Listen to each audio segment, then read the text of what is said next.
अब इनको लगा कि जो चाहो थोप दो, ये कौम सोई हुई है। हिंदुस्तान वाले सो चुके हैं, अनपढ़ हैं, गंवार हैं। लेकिन मैं बता देना चाहता हूँ मोदी जी से और योगी और अमित शाह से, इस गृह मंत्री और प्राइम मिनिस्टर से, कि हम लोग सोए भी नहीं है। हम जिस तरीके से हमारा रब गुनाह करने वाले को ढील देता है, अपनी रस्सी को ढीला रखता है, देखता हूँ मेरा बंदा कहाँ तक जाता है, देखता हूँ मेरा बंदा कहाँ तक गुनाह करता है, देखता हूँ मेरा बंदा किस हद को तोड़ सकता है। और जब अल्लाह का जब और जलाल और गुस्सा और अल्लाह का कहर जब जलाल में आता है, जब अल्लाह को गुस्सा आता है, अपनी रस्सी को खींचता है और इंसान के गले में तोक पड़ता है, इंसान को जहन्नम में ढकेल देता है। हम इंसान भी आपको देख रहे थे, करते क्या हुआ?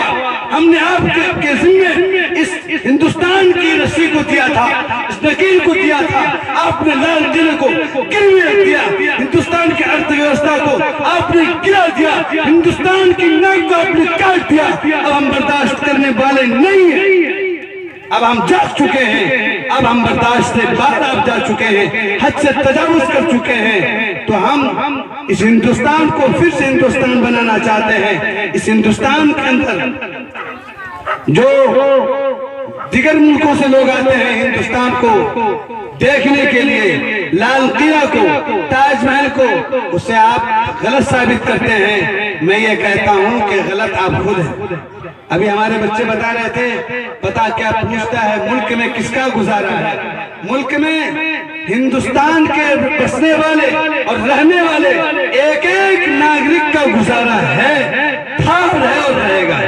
आइए मैं इन्हीं बातों के साथ जामिया ताहिरा अल बनात की तर्जुमानी के लिए गुलशन खातून और उनके हमनवाओं को, उनकी सहेलियों को दावत देता हूँ कि कुरान का ऐलान क्या है, इस नज़्म पर अपनी बात को पेश करें।